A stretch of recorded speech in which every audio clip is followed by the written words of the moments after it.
work? Yeah, that you can do that part too. But then this goes. Miss Plot, are we good? All right.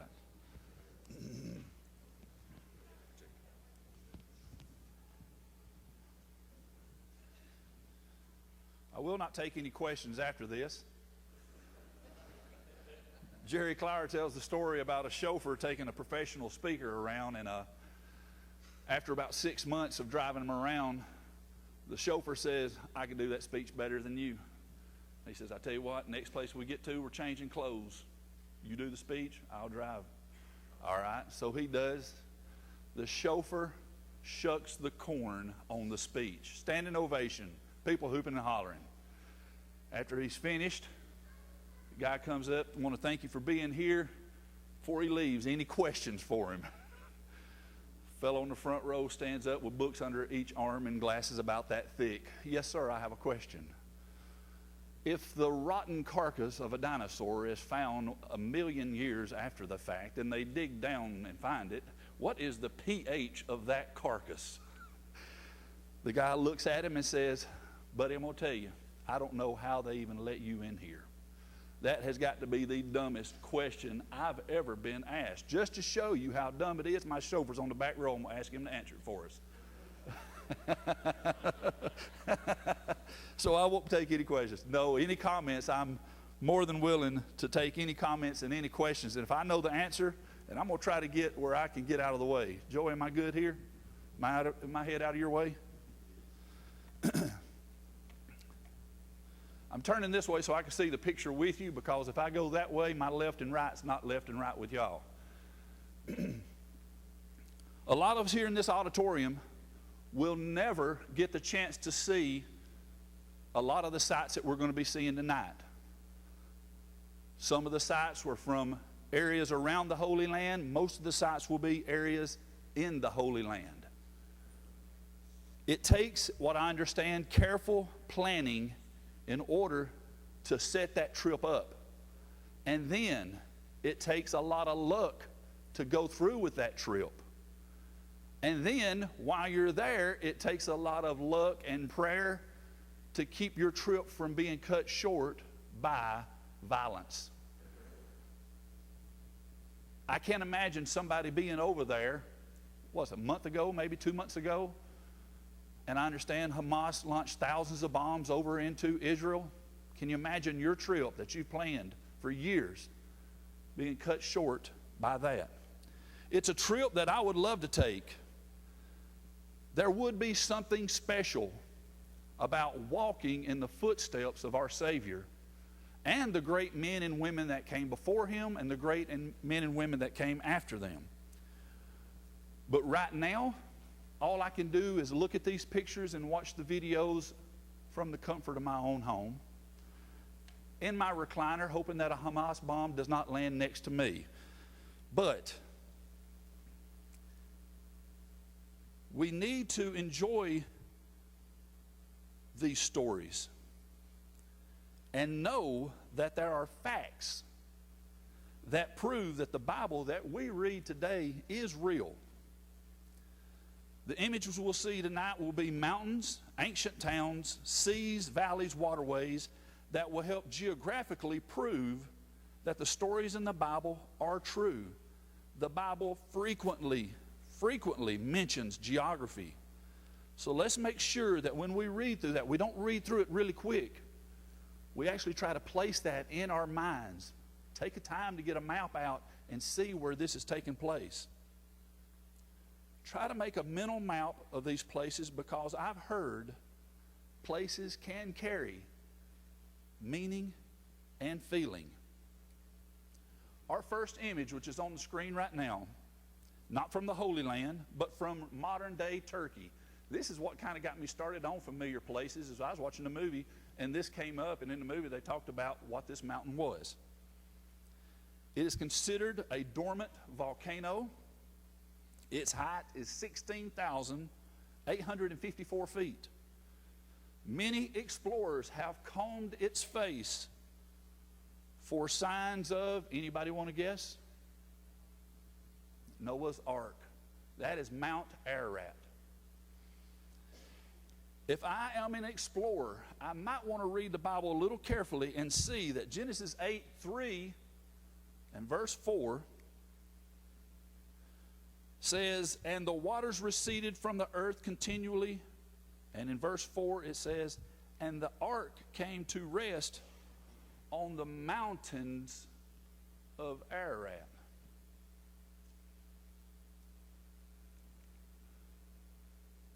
I think you'd really have to narrow down your search to try to find remains of a big wooden boat if you went to the mountains instead of Mount Ararat.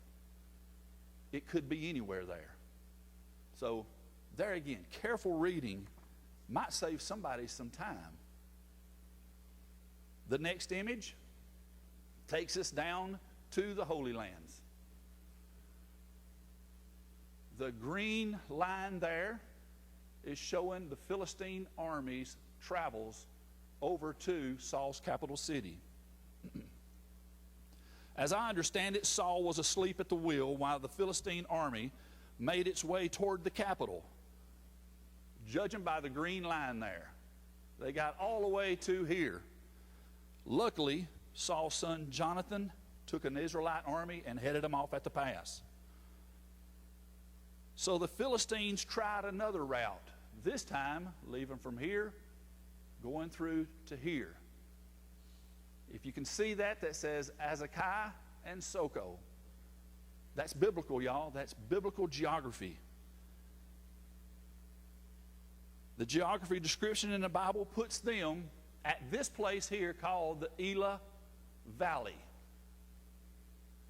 This purple line here represents David's trip from Bethlehem through the Judean wilderness, stopping here where his brothers were fighting against the Philistines. This is modern day Ila Valley. This picture is taken up on a mountain, looking down at the valley. It goes this way, back around behind this mountain, and in the very back is Judah's hill country. That's where Israelites were living. They were able to see the Philistine army coming toward them before the Israelites stopped them. That would be where David and Goliath fought. Not much of a fight. It's funny because when I was looking at this, when you Google certain things, the first question was, why did David pick up 5 stones?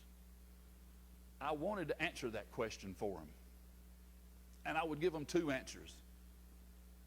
First answer would be, that's all his pouch would hold.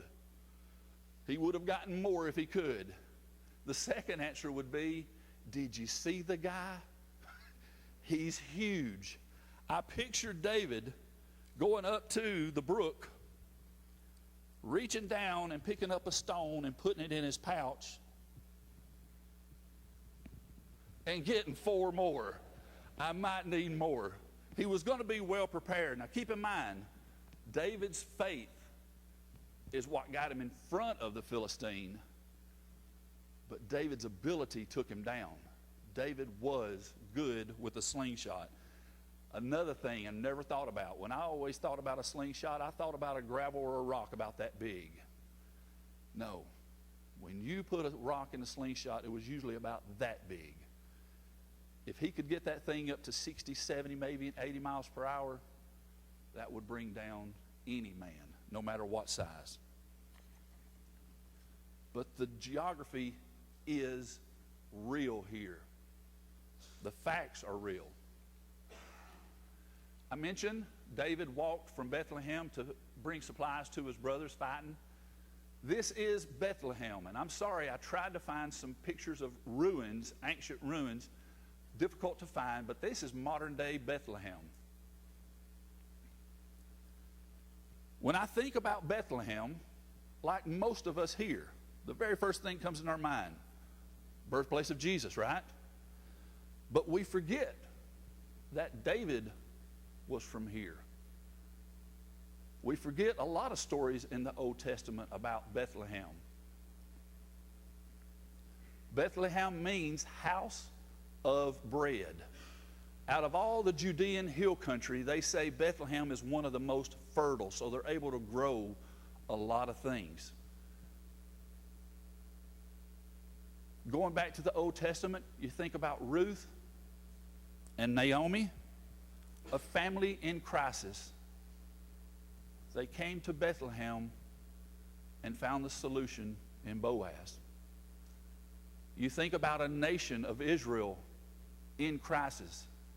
They came to Bethlehem and found their solution in David. And then you think about all humanity in crisis. And out of Bethlehem came our solution, our Savior, Jesus Christ. Micah 5:2 says, "But you, O Bethlehem Ephratah," that means fruitful, "who are too little to be among the clans of Judah. But from you shall come forth for me one is to be ruler in Israel, whose coming forth is from old, from ancient days." Small town, but what an impact it's had on us. 4 years before Jesus was born, we know about King Herod, a psychopath. He was crazy. Nobody can order killing of children and be sane. He built himself a fortress. It was called Herodus.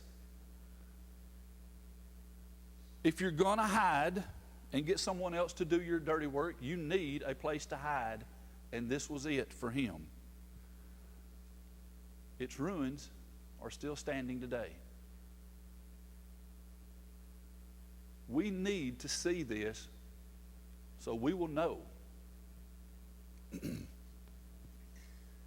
The next several images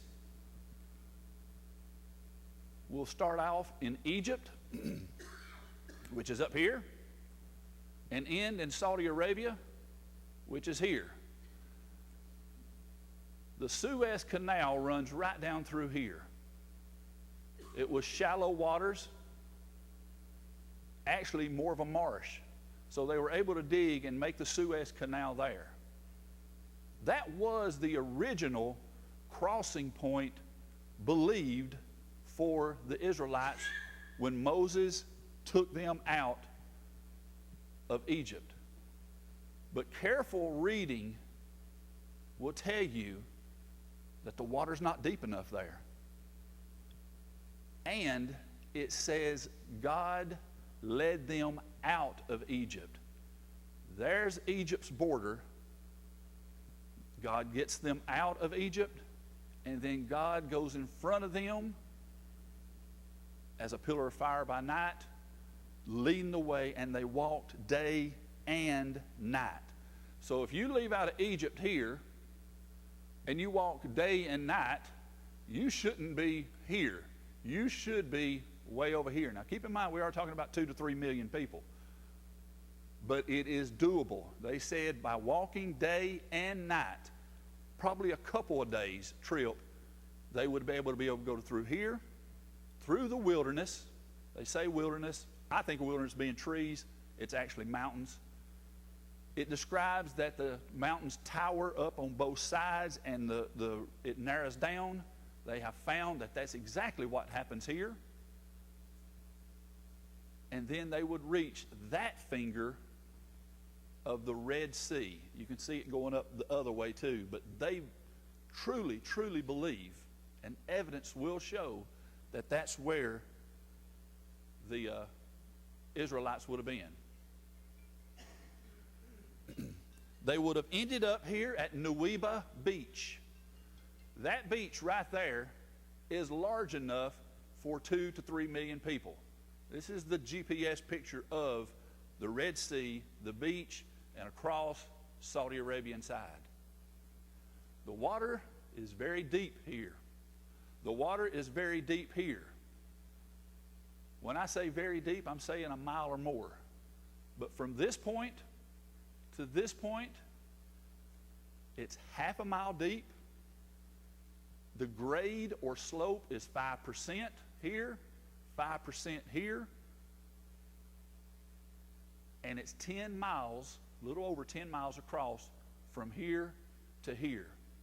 If you were going to cross, this is where you'd want to cross. They would have crossed here and ended up on the other side. They say that divers have dove in this spot, and this bottom is sand, so there's no coral at all on sand. It has to have rock, wood, bones, or steel. It has to have something to grow on. It does not grow in any other areas. However, they have seen that laying on the bottom. So many pictures of things like this. So maybe that's a chariot wheel. It's possible. It would make sense to know that that's the way it is, but they say that the bottom is scattered with things like this with coral on it. Get back to the geography of the Bible. It's really clear about they went from here down to Marah to Elam, from Elam up this way. That's where he hit the rock. It cracked. Water came out of it. He, being Moses, they followed around from here, a journey that's probably, I'm thinking of a neighborhood of 3 to 6 months, and they end up here at the base of Mount Sinai. They said that this area here, another nice flat area for 2 to 3 million people to count. There's ancient altars been found at the foot of Mount Sinai. There's bones of animals that have been sacrificed near those altars at the base of Mount Sinai. There's numerous wells been found at the base of Mount Sinai.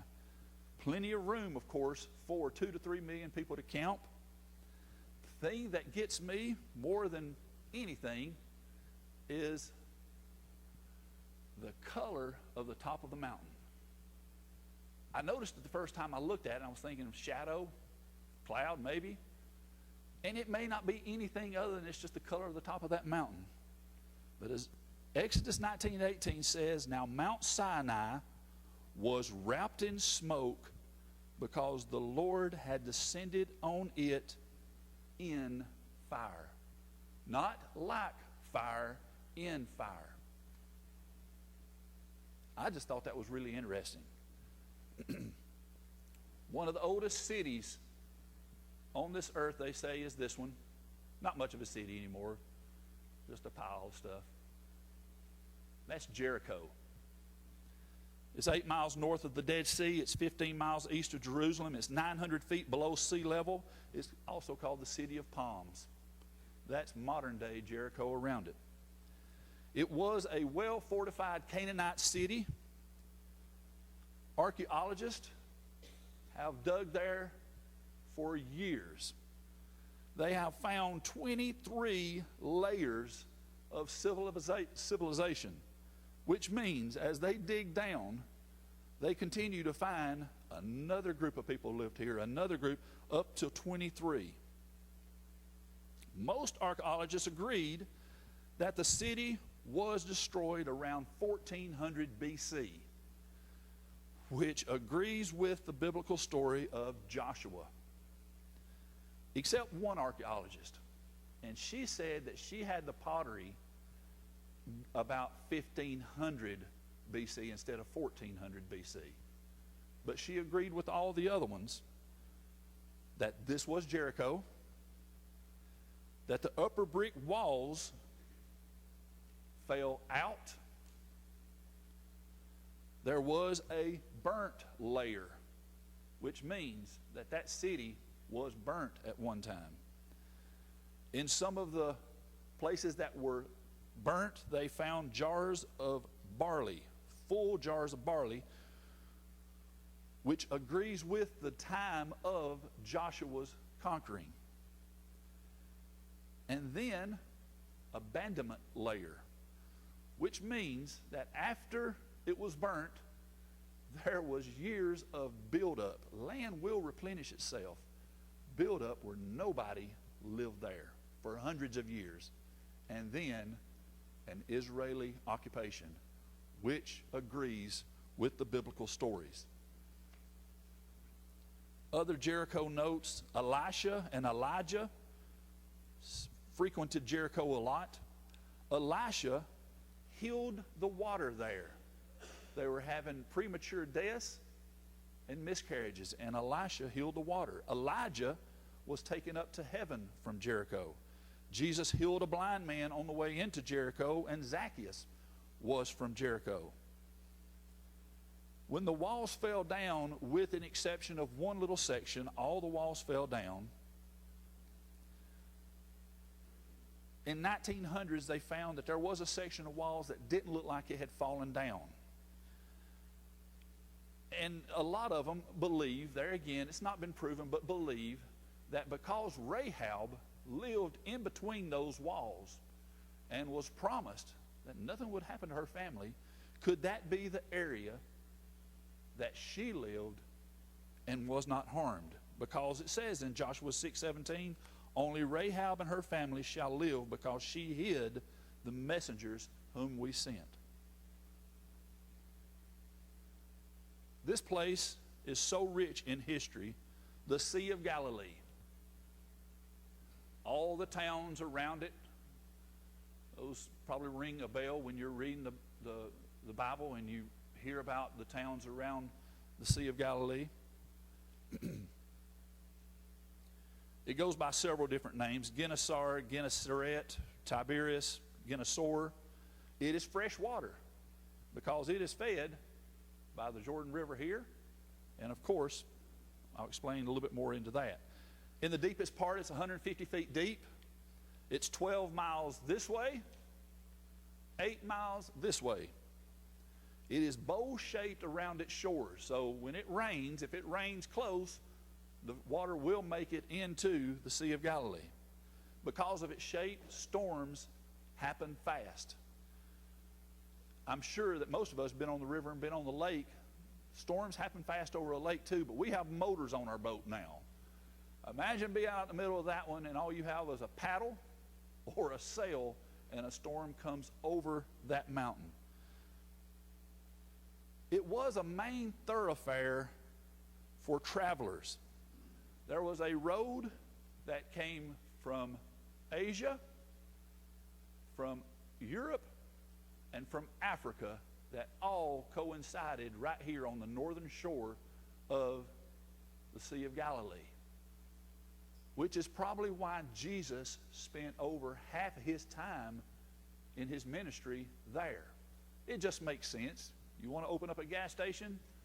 Don't put it in a little bitty small town. Find an interstate and get next to that interstate. You're going to get more business, more traffic, and see more people. Jesus knew that. So he set up camp and called his home base of Capernaum, and he was able to get in touch with a lot of folks. One of the towns on that north shore is there called Magdala. That's where Mary the Magdalene was from. I don't know when we dropped Mary the Magdalene, but she was from Magdala. That's why she was Magdalene. 6 of the 12 disciples were from the North Shore.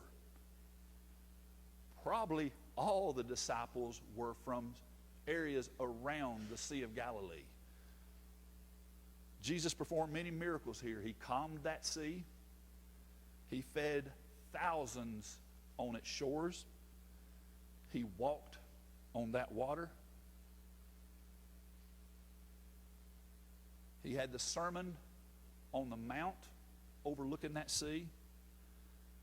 He cast out demons out of Legion.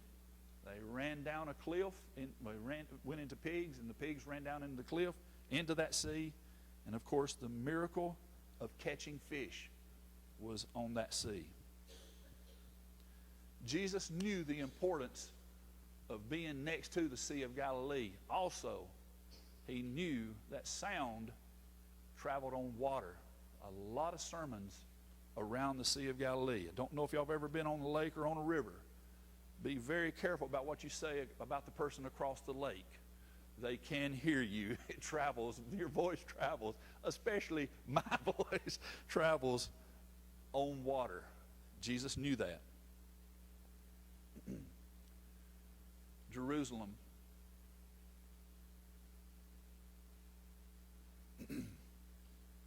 It's called the City of Peace. It was originally built, again, by Canaanites. David conquered that city from the Canaanites. He dies, and Solomon extends the walls that were already around it and builds a temple. Hezekiah comes in, and he extends the walls even more. The Babylonians came in and destroyed most of the walls. Nehemiah comes in and builds the walls back.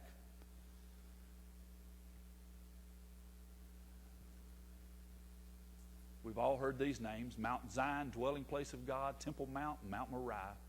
Mount Moriah, Abraham went up Mount Moriah and offered up Isaac for sacrifice. Several temples were built here. Several temples were destroyed. The last temple was built by Herod the Great. What a beautiful place. I look at that and I think about Jesus and the apostles spending so much time there. It's hard to fathom how big that area is. So there's over 25 football fields sitting inside those walls. That's 5 that way, over 5, and 5 that way. I can't imagine how large that was, and then people coming to that. One of the fellas I watched talked about how the steps were built to go up into the temple, that the steps were built at different heights. So when you walked up into the temple, you had to look down, and your body showed humility as you entered that temple. I said, somebody don't know how to build steps. That's all it was. But you can say that when you entered that temple, wow, you had to be in a state of awe because you were in the presence of God. The early church, the day of Pentecost, took place right there. Jesus died in Jerusalem.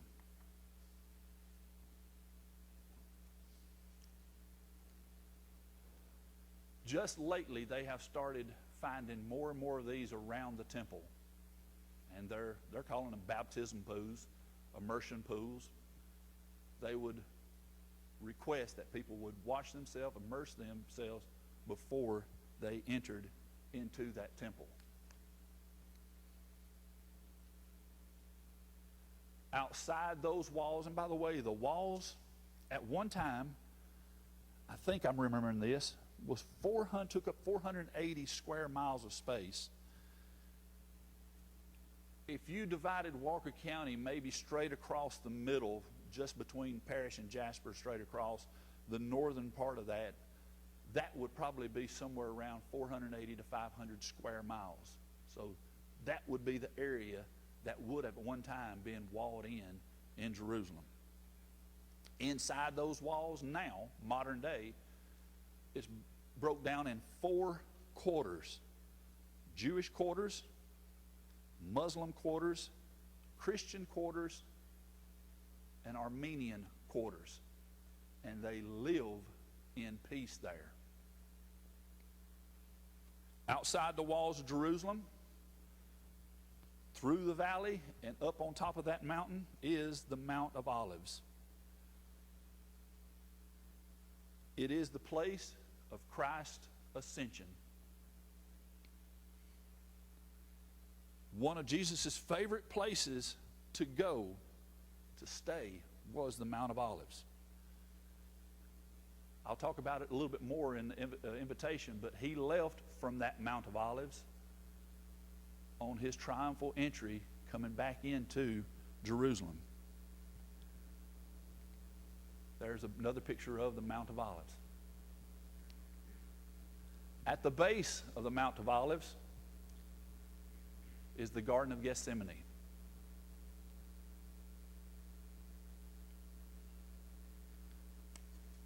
I don't know if I need to explain much about the Garden of Gethsemane, but Christ enjoyed being there. And of course, now, after however many years, I tried to take out speculation in a lot of this. I wanted evidence to prove a lot of this, but there was several people that agreed that some of those trees that we're seeing there date back to 2,000 years ago, or over 2,000 years. Possible. I don't know how big they would have been 2,000 years ago.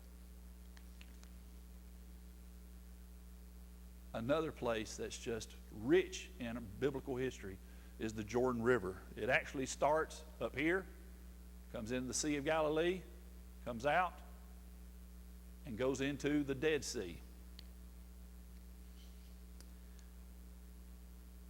It's at the widest point, 60 feet wide.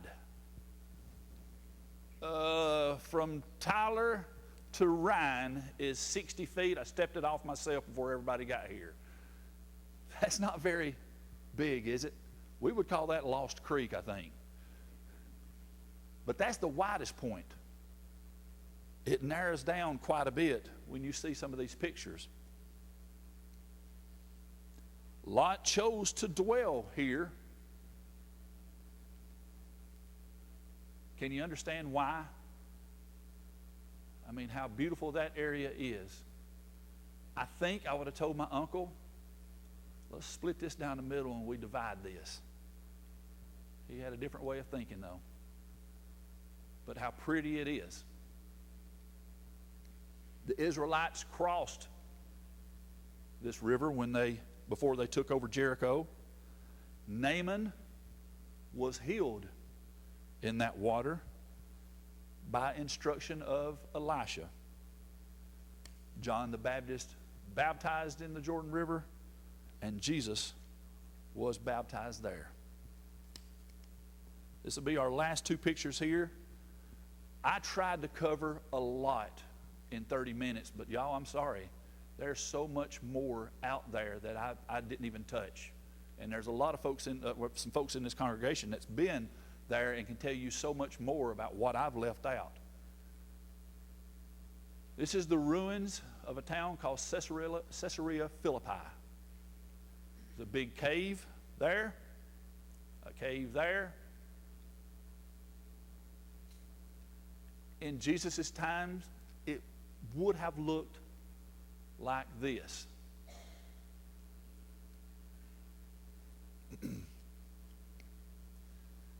They worshiped false gods there. They called it the gateway to the underworld because of the caves. They sacrificed animals and put their bones and threw the bones down into those caves to the underworld. This is the place where Jesus chose to ask his apostles the question, "But who do you say I am?" And Peter replies, "You are the Christ, the Son of the living God." I can see the apostles staring at Jesus when he says, "And on this rock I will build my church," and right behind him, "and the gates of Hades shall not prevail against it." What a powerful statement to make just feet away from that. Y'all, thank you so much for listening. I do appreciate it.